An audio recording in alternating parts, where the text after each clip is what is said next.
Shockingly, Ken Curtis wasn't always the jovial, mule-trotting sidekick America came to love as Festus Hagen. Behind the gravelly laugh and the homespun wisdom lay a wound so deep that only one person could have inflicted it. That woman, his one-time muse and later his greatest torment, held all the power to turn his world upside down. In public, Ken painted himself as the unflappable deputy, the man you'd want watching your back. Off camera, though, his jaw clenched each time her name was whispered. Today, you'll journey into the hidden chapters of his life, where affection warped into loathing and secrets were buried for decades. Until now, born Curtis Wayne Gates on July 2, 1916, in Lamar, Colorado, Ken was the youngest of 3 boys. He spent his childhood living above a real jailhouse, where prisoners' footsteps thudded beneath the family's dinner table. His father, Dan, was both sheriff and storyteller, spinning tall tales for townsfolk after locking up the day's outlaws. Music filled the halls, too. Dan's fiddle dueling with Nellie's pump organ, while young Curtis, bedridden with pneumonia at 8, learned guitar chords in the flicker of a kerosene lamp. Early on, he discovered how melody soothed fear, how a chord could erase dull pain and lull the restless mind. By high school, Curtis already wore 2 masks: the football star quarterback everyone cheered for, and the tender folk musician few suspected. Under the roar of Friday night crowds, he imagined singing Cowboys Road across his future. At home, he penned songs about sheriffs, outlaws, and broken hearts, his gentle words concealing the fierce determination beating in his chest. When he graduated in 1935, he shocked family and friends by trading football cleats and law books for Colorado college tuition. His declared goal was medicine. His secret was music. The Great Depression tightened its grip just as Curtis left home again when Dan won sheriff in Bent County. The family moved into federal housing. Curtis worked ranch gigs, delivering hay, mending fences, and borrowing football pads too small for his towering frame. Money was scarce. His father's $75 salary barely kept them afloat, yet music thrived. In dank bunkhouses and on dusty porches, Curtis's voice rose above hungry winds. At 16, he balanced 20-hour work weeks with rigorous practice sessions, forging grit as unbreakable as his chords. Then came 1938, the crossroads. Medical school faded. He boarded a train to Los Angeles with $20 and a guitar. Over the next few years, he leaped from radio stages to Tommy Dorsey's orchestra, filling the void Frank Sinatra left behind. Dorsey insisted he adopt a stage name, Ken Curtis, and the change stuck. Earning $125 a week, he toured New York's smoky clubs, buoyed by the thrill of nightly applause. But though the spotlight warmed his face, it also cast harsh shadows, the sacrifice of anonymity, the gnaw of homesickness, and the growing ache of becoming a commodity rather than a craftsman. World War II interrupted the dizzying ascent. Enlisting in 1943, Curtis served in Italy and won a Bronze Star for valor. Even amid bullets and frost, he sang for weary soldiers, his melody stitching frayed spirits back together. War scars lingered long after peace returned. By 1945, he stumbled back to Hollywood, war-weary but unbowed, and a Columbia Pictures exec snapped up that unmistakable voice. His first film, Rhythm Roundup, raked in $125,000 in its first month, a staggering sum, and overnight, Ken Curtis was crowned the singing cowboy of the silver screen. Yet success fueled the fires of pride and vulnerability in equal measure. He refused stunt doubles, shivering in 110-degree Texas sun to prove his authenticity. When he shattered his arm doing his own hand, to hand sequences, the studio snarled he refused to let them rewrite history. Off-set, he weathered a vicious throat surgery in '63 that threatened to silence him forever. For 3 months, he scribbled notes while doctors carved away scar tissue. 40% chance of failure, they warned. When his voice returned, it was deeper, raspier, the perfect instrument for Festus Hagen's drawl. Curtis pitched the bumbling hillbilly role to the Gunsmoke producers in 1962, and by 1964, Festus was a household name. For over a decade, 30 million viewers gathered weekly to watch him bumble, punch, and wisecrack his way through Dodge City's dusty streets. Directing his own destinies, he argued for more screen time, demanded complex storylines, even penned episodes himself. Merchandise bearing his likeness, belts, mugs, and hats, earned him a comfortable $50,000 annually. Yet he refused to break character in interviews, preserving Festus's mystique at all costs. But behind the scenes, loyalties frayed.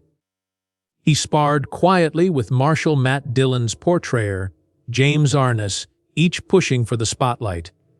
Unseen by fans, the tension hummed in script meetings and late-night rehearsals. And then there was the pay dispute in 1987. Festus versus Miss Kitty. When Ken learned Amanda Blake was to earn a higher fee, he walked away from the TV movie Return to Dodge for good. In that final betrayal, he confronted the studios he'd once saved, bitter resentment burning under that familiar Festus drawl. Yet none of these battles compared to the private war he waged with the woman who once shared his home. His first wife's accusations, whispered by her powerful family, haunted him in every courtroom corridor, every studio waiting room. The allegations, as baseless as they were damaging, turned friends to strangers, opportunities to close doors, and seeded a distrust that no amount of on-screen laughter could purge. The man who sold millions of movie tickets found himself scrambling for small roles, his reputation charred by rumors he couldn't extinguish. In the end, marriage number 2 brought him a fragile peace. Tori Connolly, a widow with a kind heart, offered shelter from the storms he'd conjured. For 25 years, she stood beside him through declining health, financial headaches, and the gnawing regret of roads not taken. In their Fresno home, away from cameras and critics, Ken rediscovered the simple joys of guitar strings and morning coffee, shared with a partner who knew his scars, inside and out. As he slipped away in 1991, his ashes scattered over the Colorado flatlands where he first chased music dreams, Ken Curtis left behind more than just a legacy of laughter and gunfights. Unpublished songs, lost diaries, and a testament to perseverance surfaced, revealing the depths of his talent and the raw vulnerability he seldom exposed. The hidden animosity he once harbored for one woman is now a cautionary tale. Proof that even the kindest hearts can harbor secrets powerful enough to fester for a lifetime. Fun and laughter had always come easily to Ken Curtis, but his first marriage tested him to his core. In 1944, fresh from Hollywood's opening doors, he wed Barbara Ford, the daughter of the legendary director John Ford. The union promised stability and insider access, yet behind closed doors, what began as doting romance turned into a silent battlefield. Barbara, elegant and strong-willed, found Ken's restless ambition exhausting. He spent hours away on location, returned with dusty boots and wild stories, and often spoke of music when she craved conversation. Tensions grew until one stormy night on a ranch in Arizona, an argument ignited that would echo through his career. The details are murky. No one ever filed official charges. But whispers circulated that Ken had lost his temper. Soon after, the Ford family closed ranks. Word spread in hushed tones that Ken had lashed out at his new wife. Even John Ford, who had championed his film breakthrough, quietly distanced himself. Offers dried up as studios hesitated to hire an actor tainted by scandal. No matter how mild the accusation, Ken's world fractured overnight. His prized guitar found itself gathering dust in the corner. Roles he had lined up vanished, replaced by polite refusals or abrupt silences.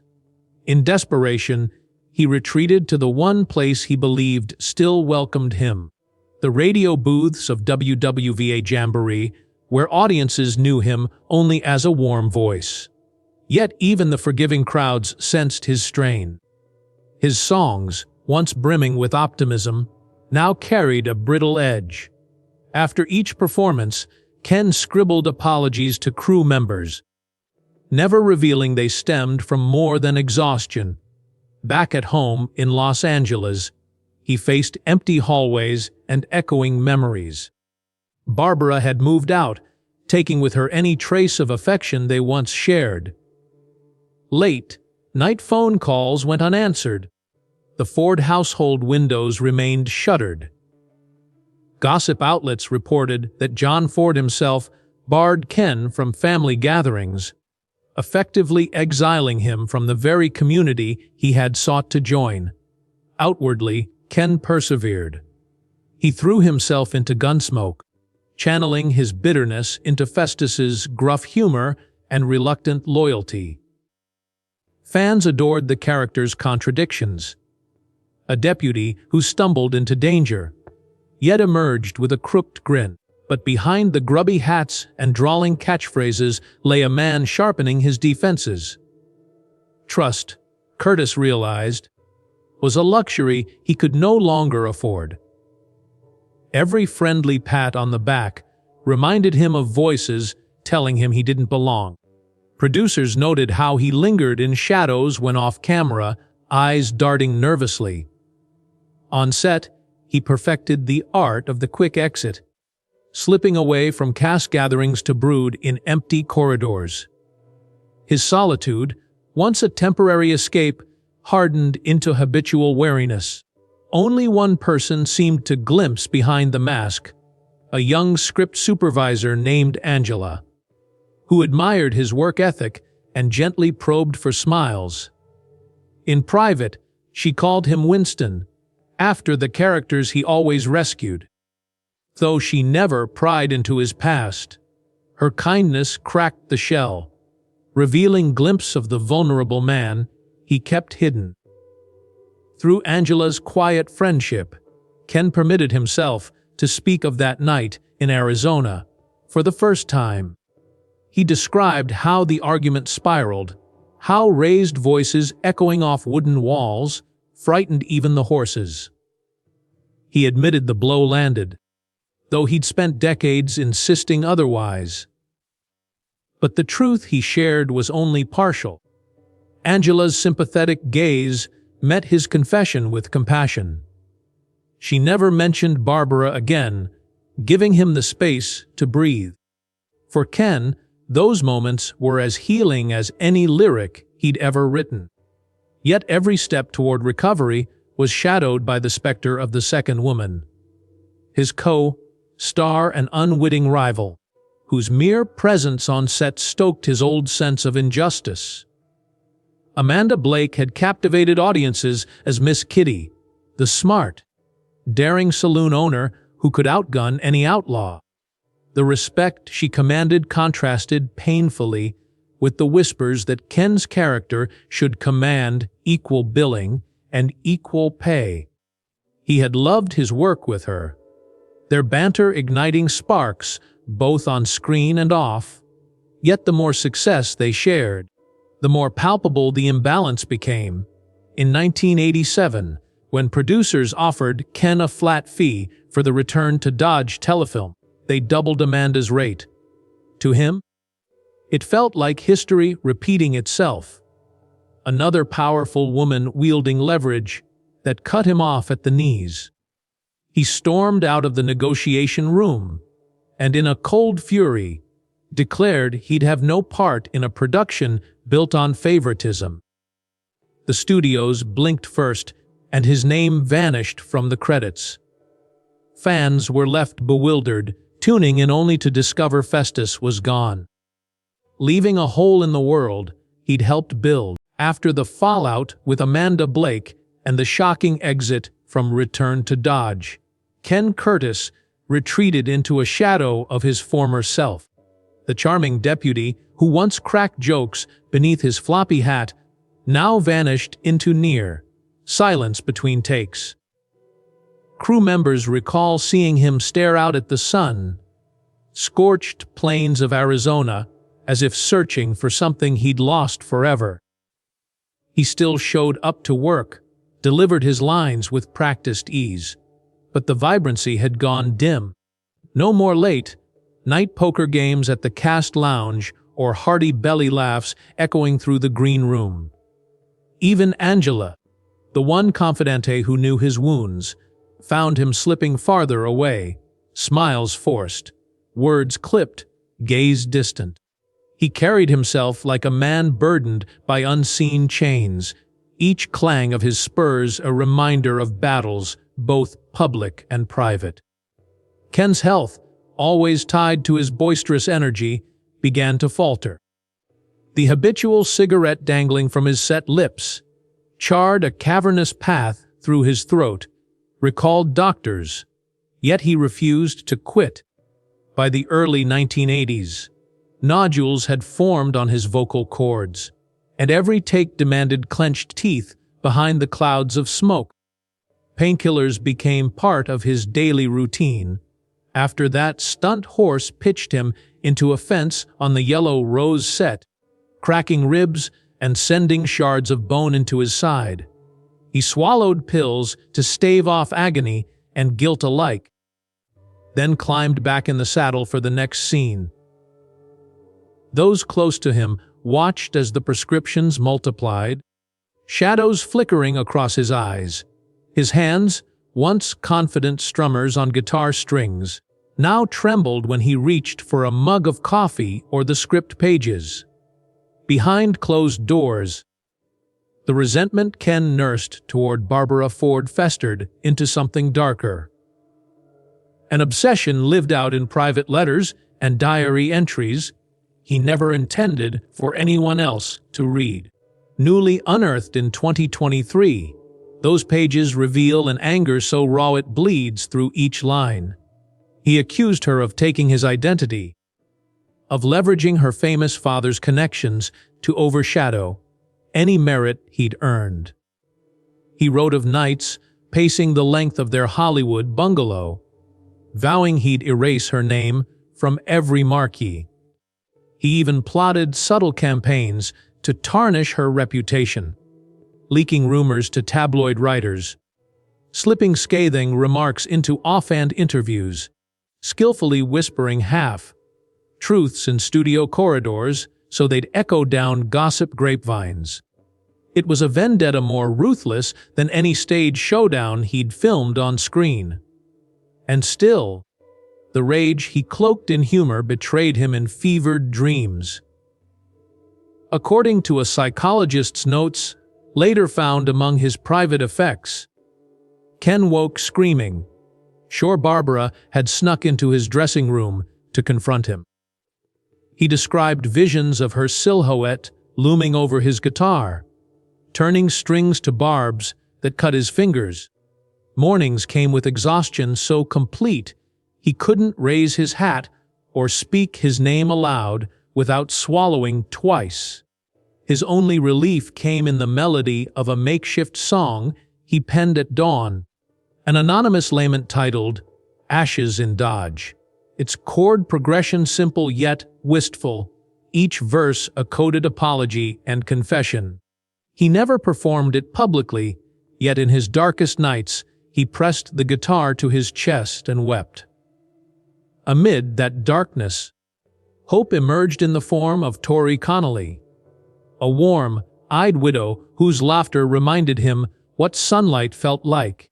They met in 1966 at a Fresno fundraiser for veterans, and she offered neither fame nor fortune, just kindness. Tori listened as Ken poured out fragmented memories of his first marriage, the on-set betrayal, the feud with Amanda. Though he stopped short of confessing the letters.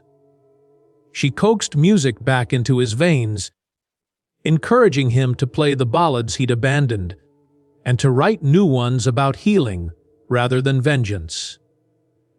In her presence, he dropped the Festus drawl entirely, rediscovering his true voice, a steady tenor that held cracks of wisdom and regret. Her steady hand guided his, and slowly the tremors eased. Their Fresno home became a sanctuary where gossip vans didn't roam, and cameras spared them both. Yet even as Ken reclaimed fragments of peace, the old hatred lurked in corners he'd locked away. Tori never unearthed the diary of vendettas, and he kept it hidden in a rusted lockbox beneath the floorboards. He wrote new songs of gratitude, simple hymns of dawn light and borrowed happiness. While deep in that box, the angry verses remained untouched. It was his secret concession to the woman he once loved and loathed in equal measure. When he finally died in 1991, peacefully in his sleep, those diaries seemed destined for oblivion. Only after his ashes returned home to the Colorado plains did someone find the key taped under the flour canister. And the truth emerged: the song, Ashes in Dodge, the bitter letters to Barbara, the furious scribbles about Amanda's pay. That cache, revealed 30 years after his passing, reframes everything we thought we knew about Ken Curtis, the genial deputy who tickled our funny bones, hid wounds that never fully healed. His laughter on camera masked a man wrestling with betrayal, fighting to protect his pride, yet yearning for the forgiveness he felt he didn't deserve. Today's discovery shines a stark light on the darkness he carried, the secret he never spoke aloud, that for a season of his life, his love turned to loathing, and the resentment cut deeper than any bullet ever could. Even after the journals and ballads resurfaced, the world refused to see Ken Curtis as anything but Festus Hagen. They marveled at the revelations, how one man could nurture such duality, the beloved sidekick who cracked wise, and the husband driven by smoldering anger. Critics called it a case study in celebrity mythmaking, a reminder that the image we cherish on screen often masks the darker corners of the heart. Social media lit up with fans debating how much of Festus's stubbornness was born from real bitterness. How many of his best lines sprang from a voice cracking with resentment. The renewed interest catapulted Curtis back into headlines decades after his death, transforming small diary entries into must-read artifacts for anyone obsessed with Hollywood's secret histories. On platforms like classic television blogs and history podcasts, experts dissected every letter he penned, every lyric he buried. They pointed to one chilling confession: "I wanted to break her spirit as she did mine," he scrawled in a midnight fit. That raw admission ignited fierce debates about accountability and forgiveness. Some viewers condemned the man they had admired, calling his actions unforgivable. Others softened, citing the toll of years in war, the grinding pressures of show business, and the hollow ache of fame as factors that twisted his heart. Across forums, they grappled with nuance, searching for the moment his love turned to hate, and whether the wounds of one relationship could justify the venom he unleashed in private. Meanwhile, the new collections of his unpublished music set a different tone. Ashes in Dodge finally saw the light, recorded by a country artist whose voice captured its haunted sorrow. The haunting melody underscored Curtis's complexity, a sturdy oak warped by storms, whose splintered branches still bore fruit. The album sold briskly, not because people sought to glorify his resentment, but because they recognized themselves in his struggles. The desire to lash out, to hide the pain beneath a crooked grin, and then the gentle longing for reconciliation. Critics praised the raw authenticity, pointing out that no studio engineer could fake the tremble in his chords, the tremor of a man battling guilt and longing for redemption. Television networks quickly snapped up the story for documentary specials. Producers wove archival clips of Gunsmoke's dusty saloons with readings from Ken's secret letters, spotlighting the contrast between Festus's jaunty barbs and the seething anger scribbled on yellowed pages. Narrators punctuated every turn with low, ominous music that hinted at betrayal lurking behind laughter. The interviews with surviving cast and crew added vivid color. One makeup artist recalled how Ken would sometimes stare at his reflection, tracing the lines Festus left on his face, as though wondering how much of the character he had inadvertently engraved onto his own soul. These commentaries transformed the mythic cowboy into an everyman wrestling with universal wounds. Amid the coverage, mental health advocates weighed in, celebrating Ken's brief moments of vulnerability in his private letters and songs. They argued that his diaries, for all their darkness, exposed a man desperate for healing. They lamented that he never sought therapy for long-buried trauma, the shootout he witnessed as a boy, the guilt over his father's escaped prisoners, the relentless demand to perform amid physical pain. Each confession carved a roadmap through his psyche. Even though the diaries revealed how far his resentment spiraled, they also offered a testament to his capacity for self-examination. He did not excuse his actions, he laid them bare in ink, hoping someday they might be understood. Yet as the public consumed each revelation, a deeper question emerged. Is it fair to judge the man after the myth? The shade of hate Ken once tilled had since withered, replaced in his final years by decades of gentle music and quiet devotion to Tori. With her, he spent summers teaching local kids to sing, filling community halls with harmonies rather than barbed lines. The same fingers that scribbled bitter letters also strummed lullabies at bedtime. In the light of day, cursive loops spelled gratitude and soft laughter. Only the locked diaries held his most damning truths. When they finally fell open, readers glimpsed the entire tapestry, both the jagged tear of a broken heart and the generous patchwork of a life remade by love. Today, scholars view Ken Curtis's legacy as a layered narrative, one that resists simple celebration or condemnation. His journey reminds us that heroes can harbor anger, that laughter and loathing may coexist in the same heart. It warns aspiring stars that the spotlight can amplify private demons, and that unresolved wounds can poison relationships for years. Most importantly, his story challenges us to embrace complexity, to honor the warmth he shared and acknowledge the darkness he carried.